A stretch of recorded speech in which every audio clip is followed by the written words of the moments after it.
You know, there's an old saying that doctors make the worst patients, but one man may be proving them wrong. In 2010, when he was a medical student, he was diagnosed with a rare, life-threatening disorder called Castleman disease. Multiple times, it looked as though he was going to die. In fact, once his family even called in a priest to give him his last rites. He did not give up. In fact, he dedicated himself to finding a treatment to save his own life, and he has been in remission now for 5 years. He's also the author of the book, Chasing My Cure, a doctor's race to turn hope into action. Dr. David Fajgenbaum, thank you so much. We're glad that you're here to tell this story. Thank you for all the work you're doing, doctor. First of all, help us understand what is Castleman disease?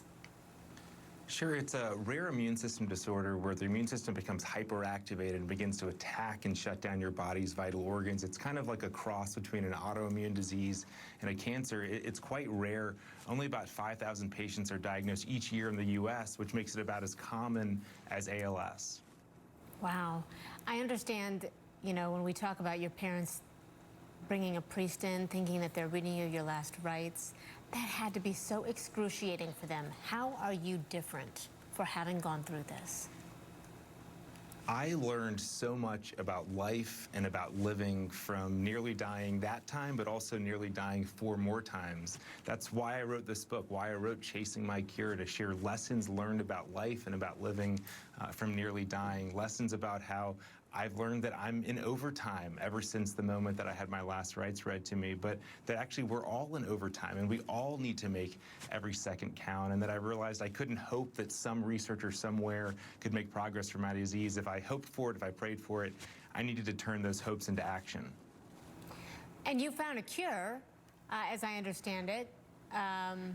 Well, what is it? I mean, how did you do this? I don't like to use the C word, cure, just yet. Okay. I feel so fortunate. I'm on a drug based on the research I did in my lab. That's right, exactly. On a drug based on the research I did here at the University of Pennsylvania on my own samples. I was a medical student at the time, and unfortunately, I failed to respond to the only drug in clinical development, and there were no more options. So I decided to dig into my samples and my data to try to identify something, anything that I could try to target a drug at. And it turns out that I found out that there is something wrong in my cells, where there is a drug that was developed 25 years ago that's already FDA approved, that it can actually inhibit that thing that I found wrong in my samples. So I decided to start myself on this drug for the first time ever with my disease, on this drug, sirolimus. And as you said, I've been in remission for 5.5 years. We just launched a clinical trial 2 weeks ago to give this drug to other patients. We've given it off-label to other patients. And the title of the book is Chasing My Cure, but what I'm so excited about is that this is actually chasing our cure. We're helping so many patients more than just me, and I hope this can be an example for many other rare diseases out there. How many of the 1,500 drugs already approved for one thing might actually be treatments or cures for the 7,000 diseases that don't have any options right now? It is remarkable what you have been able to do. There is a reason that you survived all of those times, Dr. David Fajgenbaum. Thank you so much for the work you're doing and for sharing your story with us. Thank you so much.